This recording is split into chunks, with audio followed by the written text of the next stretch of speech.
Welcome to WAY2B TV, where there's a better way to be than atheist or theist. Now Saul, later named Paul, still breathing threats and murder against the disciples, went to the high priest and asked for letters from him to the synagogue at Damascus, so that if he found any belonging to the way, both men and women, he might bring them bound to Jerusalem. What is it that caused Jesus to have a following? Every theist needs to ask themselves that question, and every atheist needs to ask themselves that question too. Did people of the way form a following around Jesus because he was a traveling carnival act? Or did his following develop from his teaching? Joni and I have been around each other since before either of us could drive a car. My father-in-law was a wonderful man and a Baptist deacon. He said over and over throughout our lives, "I've got my ticket, but I'm not ready to use it." His ticket was his guarantee for a great life after death. Jesus taught the people of the way life before death, not life after death. I believe there is still enough of the way in the Bible to help us raise our children, to help us cope with drama, and to help us be tolerant and inclusive of every person. The way was the focus of people of the way during Jesus' lifetime. The way should have remained the focus. How different the world would be if the way was the focus of people today. And that's my rant on June 25th, 2015. By the way, I have an announcement. We're having storms here, and some of the storms are pretty severe. I think they've all passed now, but if we happen to disappear on you, you'll know that we've lost our power. As we move forward this evening, we want your questions and comments. There are several ways to do this. First, callers can call 863-940-0047. Secondly, we have an active Twitter feed on screen throughout the broadcast. Just tweet hashtag WAY2BTV, and the chat room is open. On a computer monitor, you should see the chat room to the right of your video stream. If you are watching a PC full screen, you will not see the chat room. You can interact with us in between broadcasts by email at interact@way2b.org. And you can text the WAY to 22828 to receive our newsletter each Thursday morning. Each newsletter will have a direct link to the broadcast. The newsletter also contains the discussion starter videos we will be using that same Thursday evening. Finally, to receive direct notices each time we upload, please subscribe to our WAY2B TV channel on YouTube. It would help us greatly. Well, Joni is with us tonight. Only this time she's with us in Florida. She's sitting here on my couch. I'm glad to have her. I've got her for a whole week, and that's been really wonderful. So, Joni, what you got to say tonight? Anything? The week's almost over. The week is almost over. That sounds like you're glad. No, but it does go fast. It does go fast. It does go fast for sure. Let's see here. Are you tweeting me? I'm not. Oh, okay. Said you shared a post. Tonight, we will be looking at 3 more parables from the only biblical writer to use the figure of speech, Kingdom of Heaven. I have each of these in separate videos. We will finish the For Heaven's Sake playlist next week before we move on to the Woe to You religion playlist. I have all of the scripture screens where I can recall any of them, so let me know if your comment or question pertains to anything you need to see on the video. Our first video tonight is entitled Forgive, but Don't Forget. The parable of a king who forgave but became angry when the one he forgave forgot to forgive others. And so let's watch that video and then we'll get started.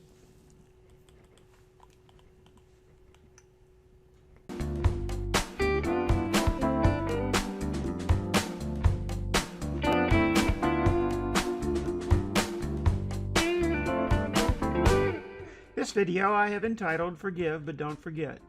It addresses Gospel Writer 2's seventh Kingdom of Heaven parable. Here we will hear the ancient writer threaten his readers again. The parable is not found in any of the other Gospel writers' work. We will continue to refer to these writings as Gospel 1, Gospel 2, Gospel 3, and Gospel 4. We will not use the names Mark, Matthew, Luke, and John. These names were added in subsequent centuries by individuals as they hand-copied the text. All four Gospel writers wrote anonymously, long after Jesus died. We will keep a watch on many things. We are looking at how the stories were grouped in each Gospel. And we are asking ourselves, which stories do the Gospel writers share in common? Likewise, we want to know if the shared stories are substantially different or substantially the same. Finally, is there a pattern? That is, does the writer appear to have an axe to grind? For our live broadcast discussions, we are keeping in mind 5 questions. Was Jesus a character in any of what an ancient writer presents as one of Jesus' own parables? To what does the ancient writer attribute each of Jesus' comparisons?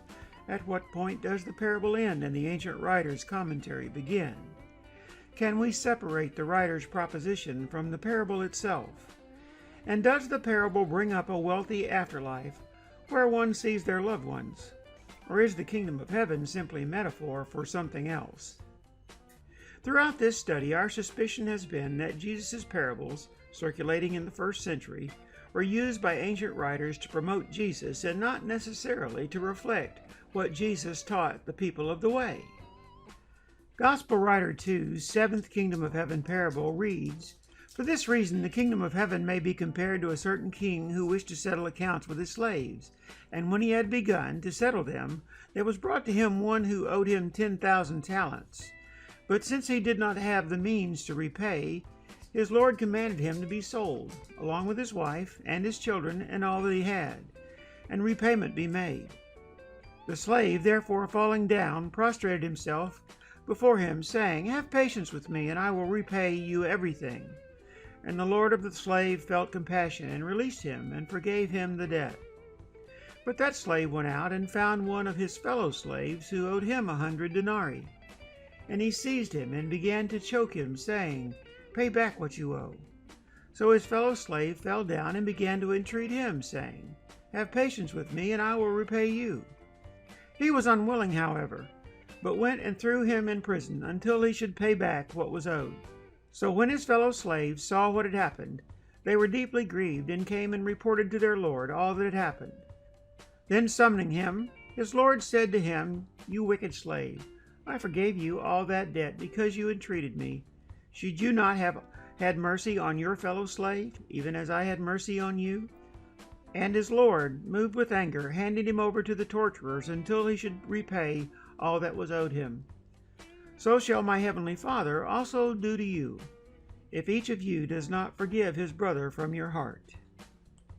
The ancient writer's point seems to be that God may forgive, but God won't forget to punish those who don't forgive others. Yet we all know such is not the case in life. Good things happen to bad people, and bad things happen to good people. I can tell you from years of working with the homeless, some very forgiving people are destitute. And I can tell you from owning 3 businesses, some who are very unforgiving prosper greatly. But if we remove the threat at the end of the parable, we are left with a parable that ends with, "Should you not have also had mercy on your fellow slave, even as I had mercy on you?"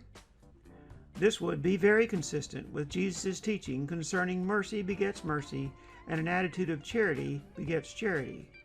With the embellishment removed, Jesus' simple point, the one he taught the people of the way, may have been, "You will be more content when you pay it forward, and less content when you don't." So if we use the same kingdom of heaven parables as Gospel Writer 2 employs so far, what may have Jesus taught the people of the way? It could have sounded something like this. We plant an idea about contentment. How it grows, we are not sure. But when it grows, we reap the results. It grows until it benefits others all around us. It becomes infectious. It is more valuable than anything else we have. but we still must sort out the bad attitudes from the good. We are more content with an attitude of forgiveness. It's our attitude toward life that is the way. The figure of speech, kingdom of heaven, is a metaphor for the kingdom of contentment within our sovereign selves.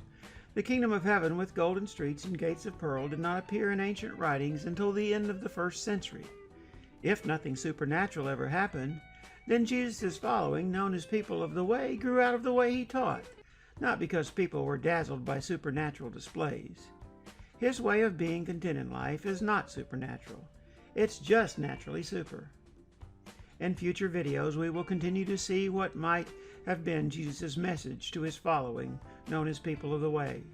Neither hard atheist nor fundamentalist Christian theist would embrace my thoughts. But it's all good, unless you happen to think it's bad.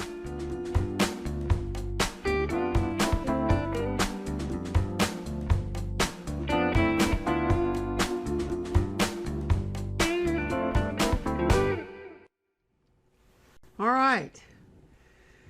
So, what we're starting with then is a pretty simple parable, and the parable is just about forgiveness.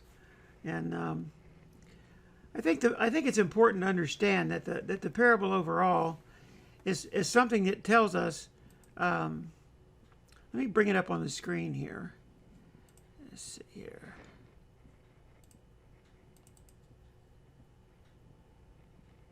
There we go.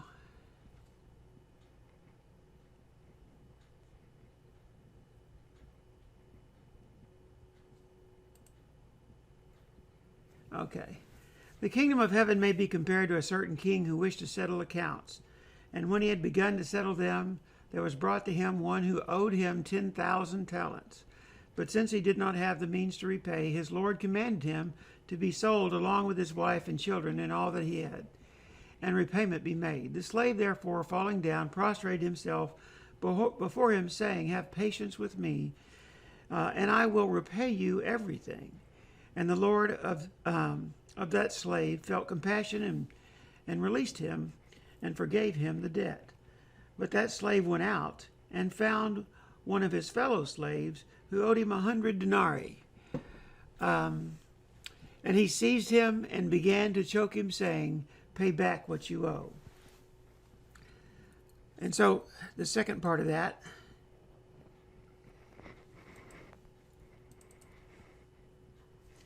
so his fellow slave fell down and began to entreat him, saying, "Have patience with me, and I will repay you." He was unwilling, however, but went and threw him in prison until he should pay back all that he owed. So when his fellow slaves saw what had happened, they were deeply grieved and came and reported to their Lord all that had happened. Then summoning him, his Lord said to him, "You wicked slave, I forgave you all that debt because you entreated me. Should you not have had mercy on your fellow slave, even as I had mercy on you?" And his Lord, moved with anger, handed him over to the torturers until he should pay all that it was owed. So shall my heavenly Father also do to you if each of you does not forgive his brother from the heart. And like I said on the video, we know that's not really the way it works, because people who are unforgiving often prosper very well, and people who are destitute don't prosper at all. People who are very forgiving are destitute and don't prosper at all. And so I think it's important for us to understand that this is simply another parable where the writer has put the threat back in again. And he's simply saying that, so my heavenly Father, the supernatural threat is there, so God will do to you if you don't forgive everyone from your heart. Now let me ask you a question. Does anyone at all that you know or yourself, does anyone feel like they've never been unforgiving by any chance? Does anyone think that they will be thrown out into the darkness, outer darkness, and have to deal with the torturers because you haven't forgiven from your heart? I think that's that's probably not a very good admonition, and it's probably nothing Jesus ever said. The fact is that there's another case of a parable. Now, the question I have, though, is the parable could have been something that Gospel Writer 2 found in that source we call Q. It's not in any of the other Gospels. Or that Gospel Writer could have made that parable up.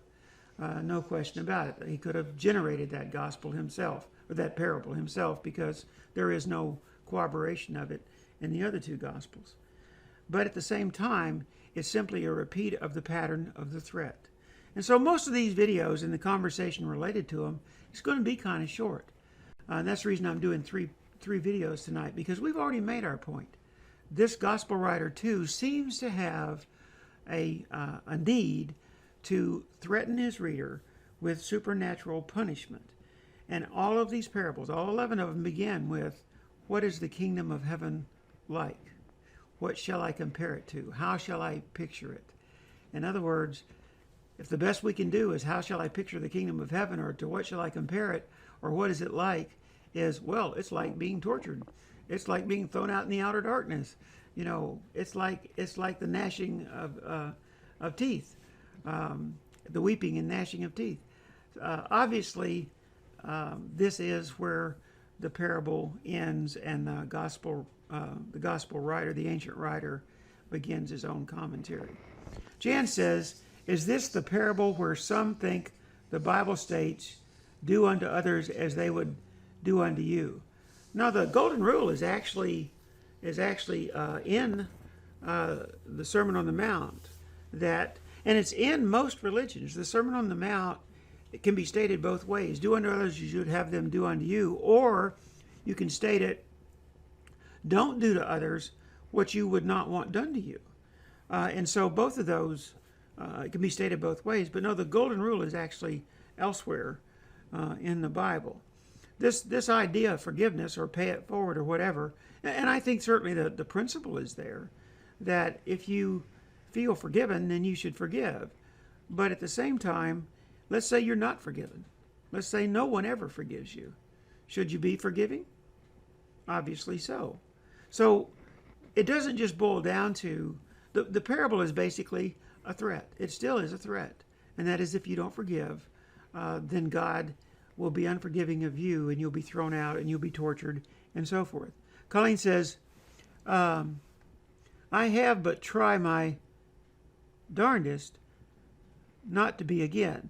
In other words, I have been unforgiving, but try my darndest not to be again. And I think we all do that. It's easy to get hurt and decide that the other person, you know, is somebody that you're better than, and they're someone that you don't need to forgive. But forgiveness is for you, obviously not for that other person. Forgiveness is something that you give yourself.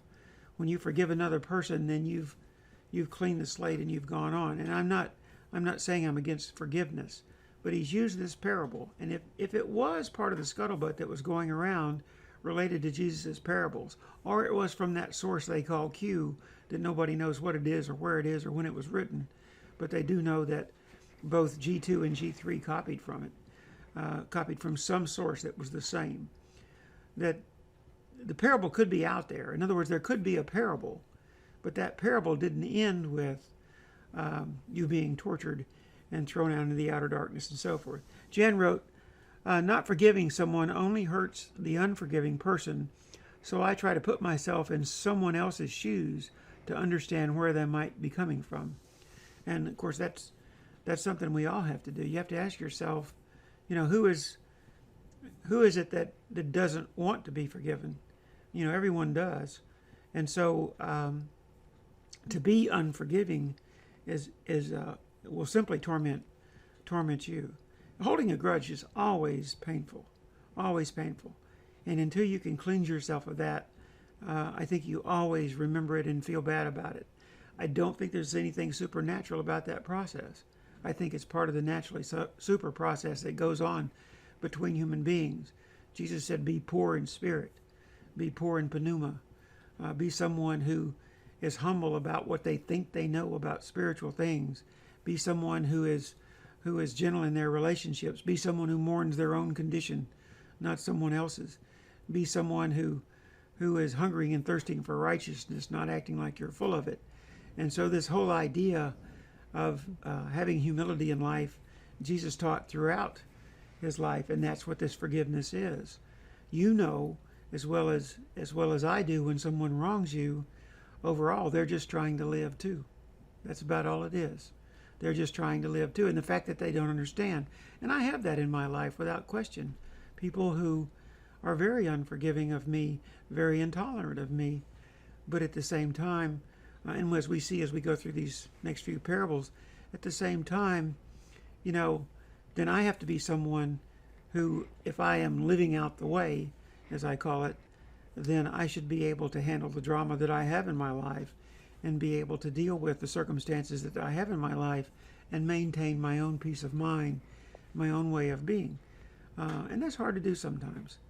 Especially if you want to hold a grudge. At what point do you shake the dust? Dust from your feet and go on. Yeah. At what point do you shake the dust from your feet and go on? When you, one of the Bible passages, again, that was written talking about Jesus sending out the disciples, says when you go somewhere, if your peace is not received, if your peace, to say the Spirit has come near you, and shake the dust off your feet and go on and not worry about it. I think there's a real problem with the whole idea of evangelism, about running around trying to force people to believe this or to believe that. We have our own, in some of the more conservative church in America, we have our own verbal inquisition going on, our own verbal crusade. And a person convinced against their will is of the same opinions still. So I think this whole idea of evangelism, trying to push ideas off someone onto someone else, trying to push beliefs off onto someone else, is probably the wrong thing to be doing. Jesus was talking about how do you work on you, not how do you work on everybody else around you, all your neighbors and so forth. But how is it you make yourself a better person? And I think that's really, really important. Have not heard from Carol tonight. I see Colleen and Jan on, but I have not heard from Carol. It'd be nice to hear from her tonight. Not sure what's going on there. They may be under the weather again. We're going to watch, it's 5 minutes till, so we're going to go ahead and watch the second parable. And it's the 8th parable in the Kingdom of Heaven parables. And this second video is entitled, There is No Payday Someday. And it's the parable of a landowner who hired workers all during the day and then paid them all the same. And so let's watch that one.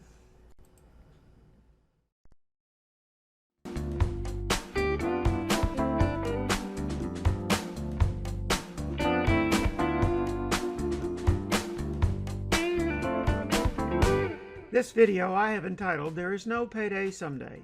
It addresses Gospel Writer 2's 8th Kingdom of Heaven parable. Here, the division between the ancient writer and what was going around about Jesus' parable is a bit more difficult to discern. This parable is not found in any of the other Gospel writers' work. We will continue to refer to these writings as Gospel 1, Gospel 2, Gospel 3, and Gospel 4. We will not use the names Mark, Matthew, Luke, and John. These names were added in subsequent centuries by individuals as they hand-copied the text. All 4 Gospel writers wrote anonymously, long after Jesus died. We will keep a watch on many things. We are looking at how the stories were grouped in each Gospel. And we are asking ourselves, which stories do the Gospel writers share in common? Likewise, we want to know if the shared stories are substantially different or substantially the same. Finally, is there a pattern? That is, does the writer appear to have an axe to grind? For our live broadcast discussions, we are keeping in mind 5 questions. Was Jesus a character in any of what an ancient writer presents as one of Jesus' own parables? To what does the ancient writer attribute each of Jesus' comparisons? At what point does the parable end and the ancient writer's commentary begin? Can we separate the writer's proposition from the parable itself? And does the parable bring up a wealthy afterlife, where one sees their loved ones? Or is the kingdom of heaven simply a metaphor for something else? Throughout this study, our suspicion has been that Jesus' parables, circulating in the first century, were used by ancient writers to promote Jesus and not necessarily to reflect what Jesus taught the people of the way. Gospel writer 2's eighth kingdom of heaven parable reads, "For the kingdom of heaven is like a landowner who went out early in the morning to hire laborers for his vineyard.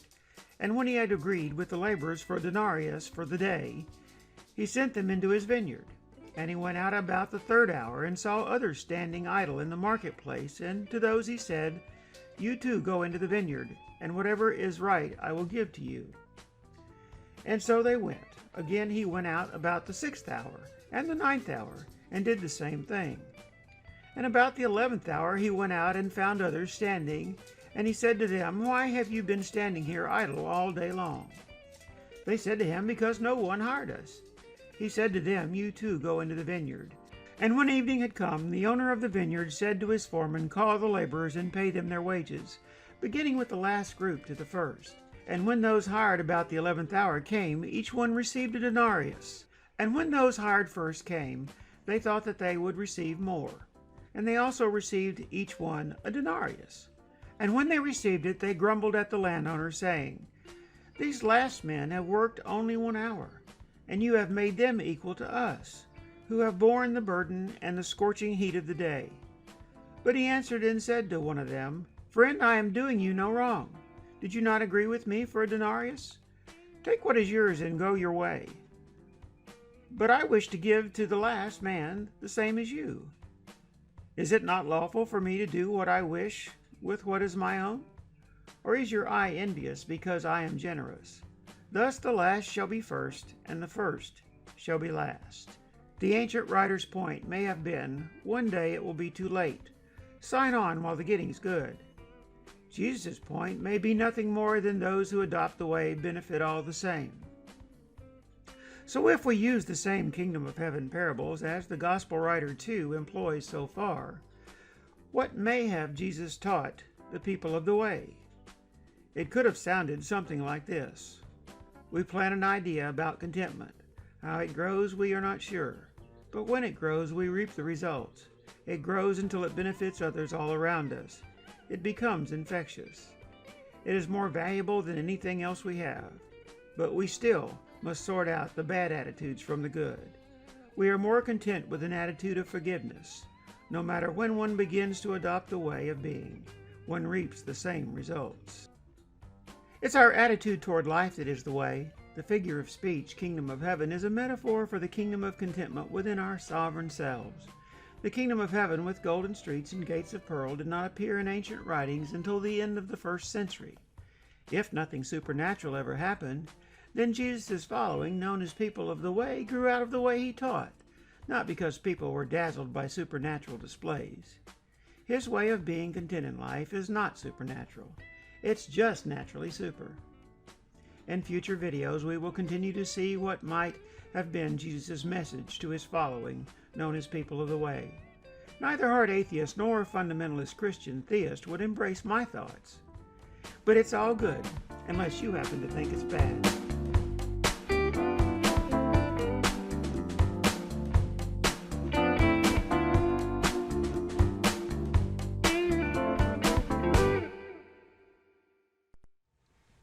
All right, so you can see that some of the elements in there, there's 2 one-minute segments that are the same in all 3 of these videos, and you probably noticed that. We're down toward the end of the playlist, and we've already made our point, over-made our point, and as we keep going, then the best we can do is show the rest of the parables and show how our point continues through parable by parable. I don't know, I did not list this parable as one that has a threat in it.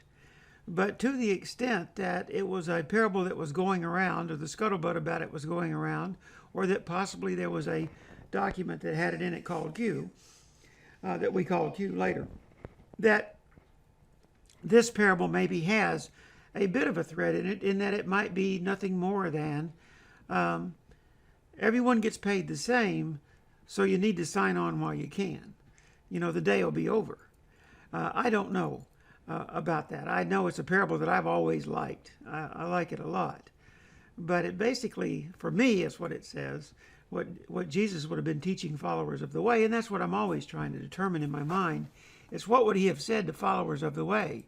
Well, for me, it is a matter of that no matter when you try in life, that a person can begin to adopt the way when they're 10 years old. They can begin to adopt it when they're 5 years old. They can begin to adopt it when they're 50 years old. And they can begin to adopt it when they're 80 years old, although not many do, obviously. It gets harder and harder and harder to change your personality, change your character, and to change the way you deal with people as you get older and older. Let's see what Jan wrote here.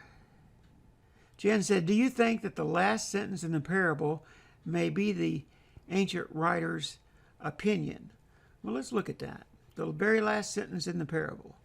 So this was parable number 8. Let's look and see what we see here.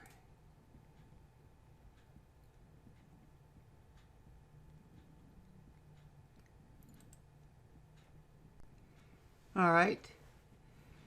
The very last sentence says, is it not lawful for me to do what I wish with what is my own, or is your eye envious because I am generous? Then the last sentence is, thus the last shall be first, and the first shall be last. I don't know whether that was the writer's opinion, the ancient writer's opinion. What I do think, though, is that I don't know how much you know about Euclid's notions and Euclid's equations and so forth, but in mathematics, if A equals B and B equals C, then A equals C. It's a thing. Well, there's another notion that doesn't do 3 like that. It says if A equals B, then B equals A. Well, if the last shall be first, then the first shall be last. But it may be all in the world he's saying is it's all the same. When you adopt a way, it's all the same. And now that's what I think Jesus would have taught his followers, that what you benefit by adopting the way in your life is it's all the same. It's the same for everyone. It's a matter of your own contentment, not trying to make everyone else change, but it's your contentment that you're working on. So I don't know. Maybe that is his opinion. I think maybe it was Jesus' opinion.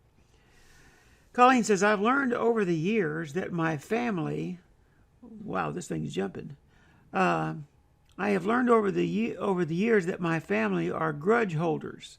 They got terribly angry that I didn't go for the jugular when my ex wanted a divorce by them. Then I had learned it. I learned how it affected me and hated it, so I am more easygoing than the rest of my siblings.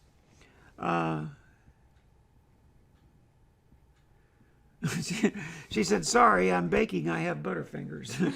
Yeah, I have butterfingers, I think, all the time when I'm trying to type. I type with 2 fingers on each hand, or 3 fingers on each hand these days. I'm getting more prolific with it. But I wind up, I type fairly fast that way, but I make a massive amount of mistakes. If it wasn't for spell check and underlining and Microsoft Word, I probably couldn't type at all. But it really helps me. But yeah, and it's true. There's a lot of people. Sometimes I talk about people who get sick, and as a pastor talking to people who get sick, sometimes this is the hardest thing to say to them, because a person who's sick is at home by themselves, and most often, and they are, especially a long-term illness, and they are sometimes a little bit bitter about the fact that no one's calling on the phone or no one's coming by or whatever. And that's sort of a type of a grudge to hold.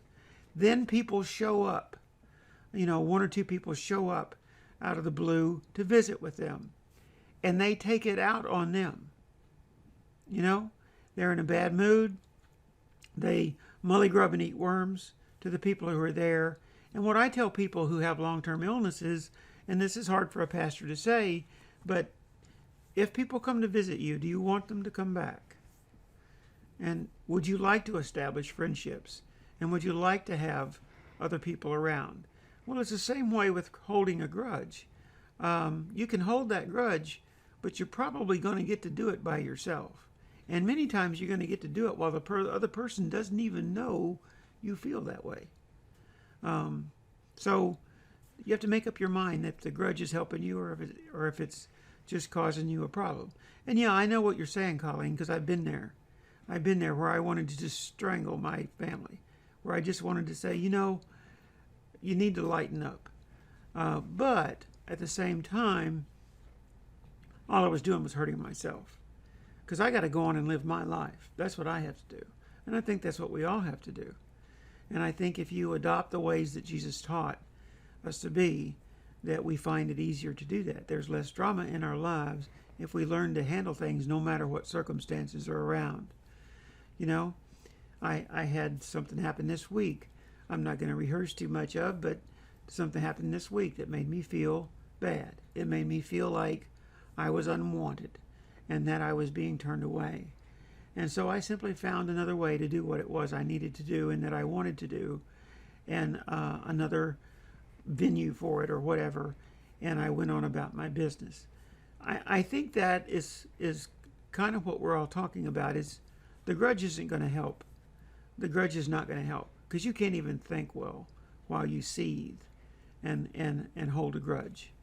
And so I feel the same way about people who are at home sick with things.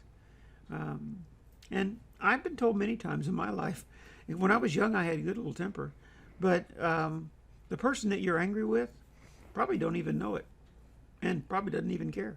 So you can just sit there and seethe and fester and make yourself miserable if you want to, but good luck with that. Jan said, holding a grudge can also eat at you, which is not healthy for anyone. And isn't that the truth? Because all you do is think about that, and you don't think about what you need to do and what would make you happy. And I hated it. I always hated it when my mother or my father, either one, was, or for that matter, when Joni tries to get my mind off it. I hate it. I hate someone saying to me, think about something else. I want to slap them. But nonetheless, they're probably right. If we go ahead and make ourselves busy with something else that we need to do and that we find fulfillment in, probably we're going to cheer up a bit. And the grudge is going to become a whole lot less important to us than if we don't. I want to ask you a question before we play that third parable, though. And this hour is getting away from us. I love that. I love how as we've moved along with this, the hour is easier and easier to move through. That is the parable chart. I'm assuming you all can still hear me. If you can't, I need to know. But I think I have this rigged up this week to where you can hear me. So if you're just seeing my mouth move, you can't even hear me ask you this. But if you are hearing me, I'd appreciate knowing that you are. It looks like you should be just fine. I want to ask you a question, though. These are the 11 parables. Sowing the seed, the mustard seed that grows to benefit everyone, the leaven that's infectious, the treasure in the field that's worth everything you have, the pearl that was found that was worth everything the guy looking for pearls wanted, the casting a net that sorts out the good attitude from the bad attitude is the way I look at that, the good from the bad, the settling accounts, which talks about forgiveness, the laborer's pay, which talks about everyone getting the same benefit no matter what time of the day they came. The feast invitation is the one we're going to look at next, which is the wedding feast, and he invites his guests and has trouble rounding them all up. Then the 10 virgins, who some of them prepared their oil, some of them did not, and the thread is definitely there. And the 10 virgins are some of them are shut out and so forth. And then the talents, the same way. And there are some corresponding gospels as we move through those. The feast invitation has a corresponding gospel, so we're going to play it in a minute because it's going to take a moment to talk about. It's really interesting because, again, our gospel writer 2 put the thread in. Gospel writer 3 has the feast invitation with no threat. Our gospel writer 2 has angry people and war and murder and so forth in the parable. Gospel writer 3 does not. And so that's some interesting stuff. But in all those parables, one of our questions that we said we were going to keep in mind, thanks for telling me you could hear now. And hello, Mary. Glad to see you are there, even if Jan has to tell me. Y'all could watch on 2 different computers, and it may be that you just don't want to, so that's fine. That's your business. But I'd love to hear from you, and you write the questions, and maybe you could type into Jan's thing and ask your own question, because I know you're not shy. Hey, I've been around you. But any of these parables, all 11 parables, are kingdom of heaven parables. They start out, what is the kingdom of heaven like? What can the kingdom of heaven be compared to? To how shall I picture the kingdom of heaven? Is there a single kingdom of heaven parable that you've heard so far? And these are all of the ones that are kingdom of heaven. Gospel 2 is the only one that used that figure of speech. Now, we'll talk more about the kingdom of God later. But right now, I wanted to stick with the figure of speech, kingdom of heaven. There's not a single one of those parables that speaks of an afterlife, that speaks of it speaks of an opulent afterlife, golden streets and mansions and gates of pearl. There's not a single one of those parables that talks about seeing your relatives after you die and all of that kind of stuff. I don't know how you all feel about that, but I would love to hear. It seems to me if Jesus didn't talk about those things, and we didn't hear about those things until the end of the 1st century, very possibly that's not what kingdom of heaven means, huh? Possibly kingdom of heaven means something else. And when we get to kingdom of God, what we're going to see is that there is this idea that the Messiah is going to come and they're going to have a kingdom on earth and they're going to be the rulers and their oppressors are going to be the slaves and so forth. But even that is not an afterlife kingdom. It's a kingdom on earth. It's a kingdom on earth. So I guess the question becomes then, if Jesus doesn't talk about that, then what is it followers of the way we're following? And again, my notion is the followers of the way we're following his teaching about the way. And Paul was saying, I need letters so that if I find any of these people of the way, I can go and round them up and bind them and bring them back to Jerusalem. In other words, they were known as people of the way. When Jesus was alive, and still shortly after Jesus was alive for some time, they weren't known as Christians. That happened at Antioch for the first time. And it wasn't until they became Christians that Christianity, I guess, really got started. And so these people of the way, I think, were into a whole different deal than we are today, into a whole different kettle of fish. But I'm hoping you all can see that last question in our series of questions is, do you see an afterlife, opulent, golden streets, gates of pearl, mansion, see your relatives, kind of a heaven? It's just not taught in the Gospels, period. And so I think that's a very important part of what we're doing. It is the most important part of what I'm doing. So I'm going to play the final video, and let's take a look and see what we've got there. That final video, that third video, is simply, let me see if I can move us back over here. Okay. Our third video tonight is entitled, Let's Party. The parable is of a king who gave a wedding feast, but had a difficult time rounding up the guests. And of course, this is a pretty familiar parable to most people, but the parable is in the Gospels twice. Once in Gospel Writer 2 and once in Gospel Writer 3. And they make a very different take on it. So I wanted you to see that tonight. So here we go. Let's see here. Back over here.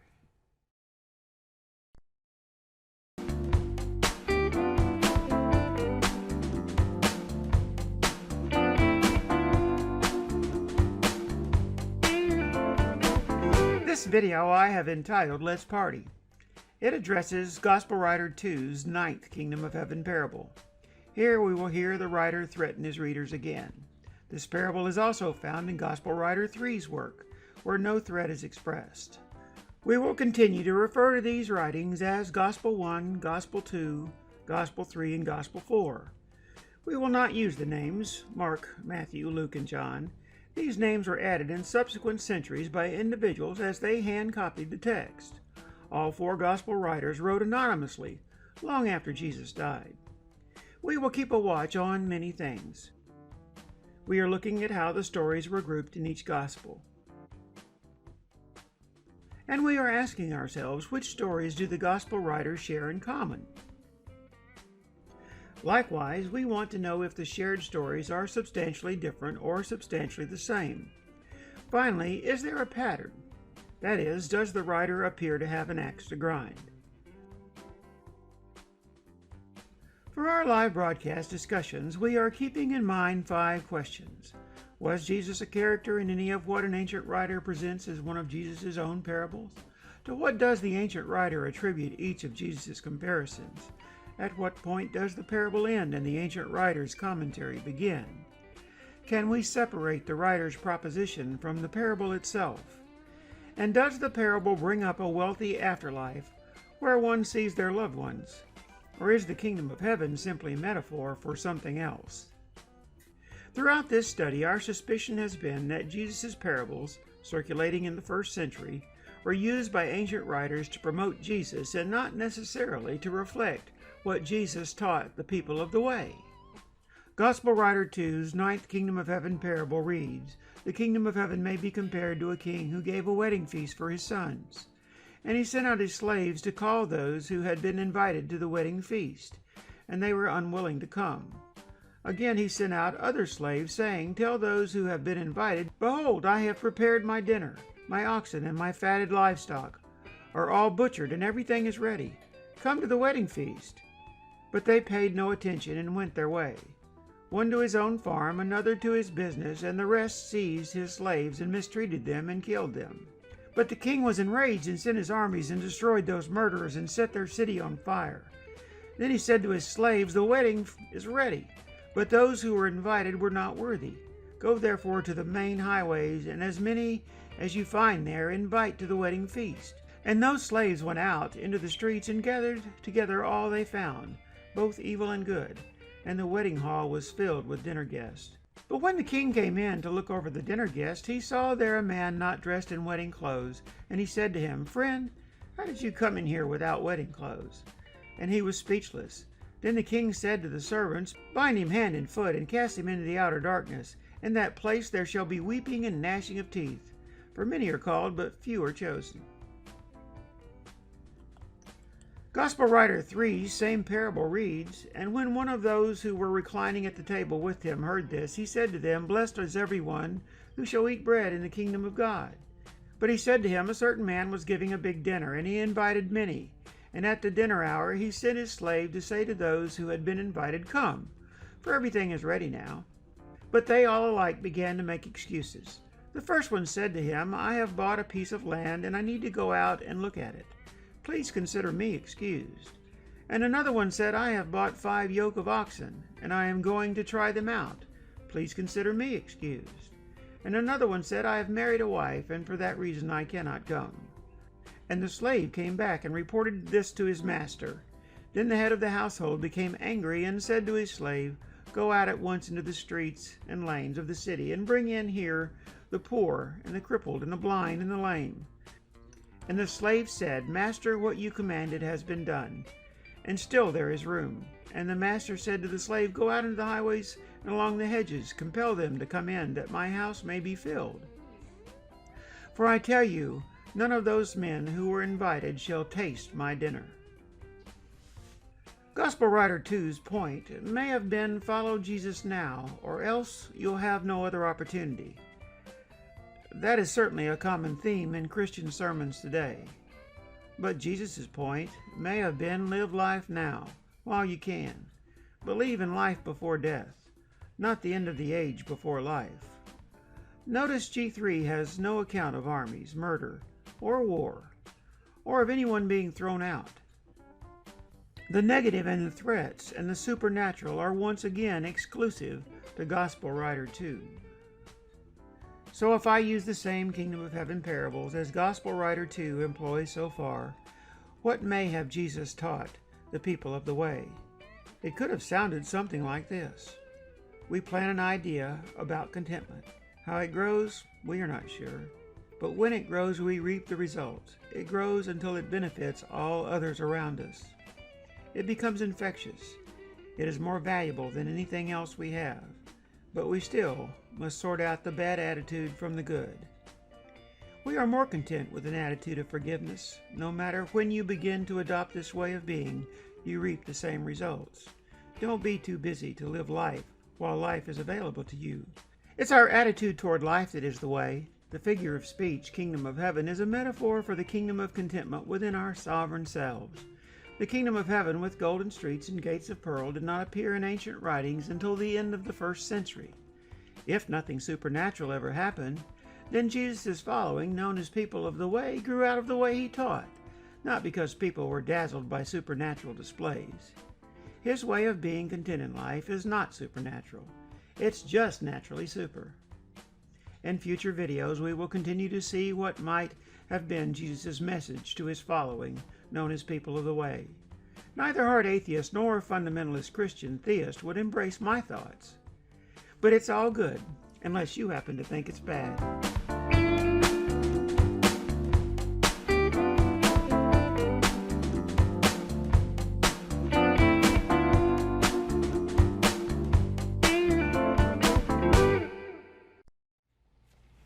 All right. So I think it's pretty interesting. Even this every time I read something from the Bible that I'm studying, I catch a little bit more and a little bit more and a little bit more. You know, I've never caught before that those two parables differed in the body of the story concerning the guy sending out his army and the people that he had sent out to make the invitations getting murdered, and then he sent out his army to slaughter all those people that messed with his slaves that went out and invited him, and all that kind of stuff. That was the first time I noticed that in those two parables for some reason. I don't know why. But the parables are obviously very different in that regard concerning the supernatural threat. It's the same thing that we've talked about before. At the bottom of the parable in one gospel writer's work, let's see here. You've got, then the king said to the servants, bind him hand and foot and cast him out into the outer darkness, in that place where there shall be weeping and gnashing of teeth. This has become one of his favorite phrases, you notice, the weeping and gnashing of teeth. But that's the end of Gospel Writer 2's. Look at the end of Gospel Writer 3's. All right? And the master said to the slave, go out into the highways and hedges, and compel them to come in, that my house may be filled. For I tell you, none of those men who were invited will taste my dinner.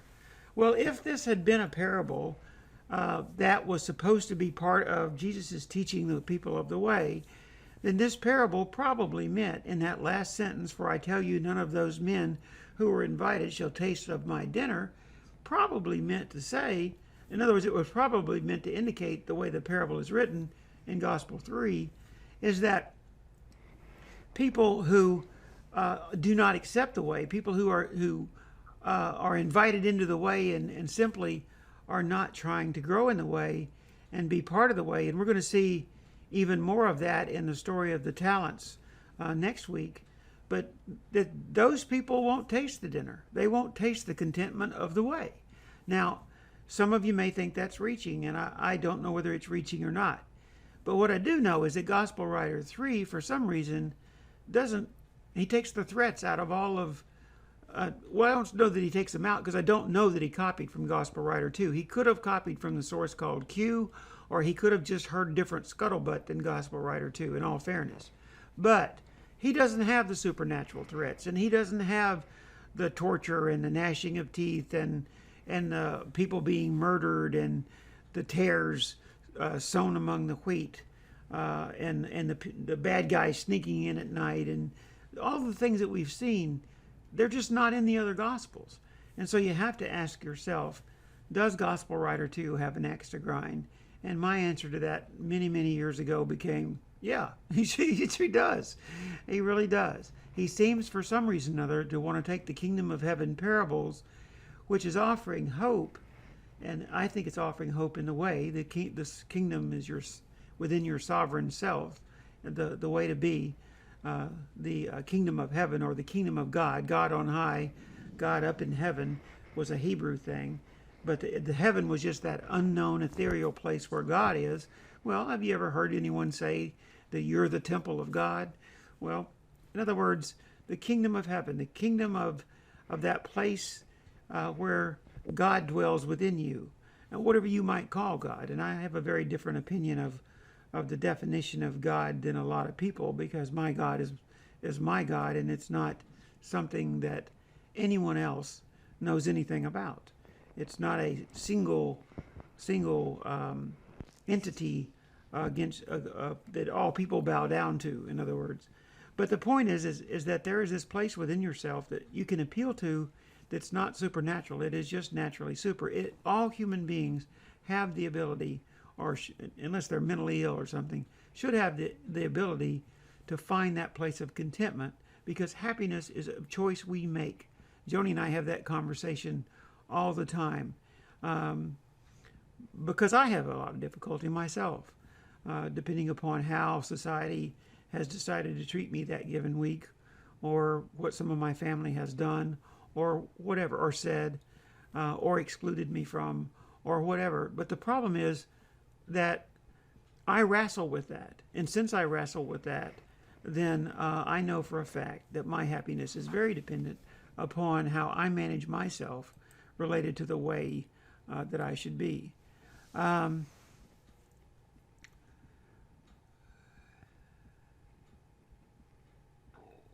Jan wrote, we don't see how this could be Jesus' teachings, especially in G2, as it is so vengeful and threatening.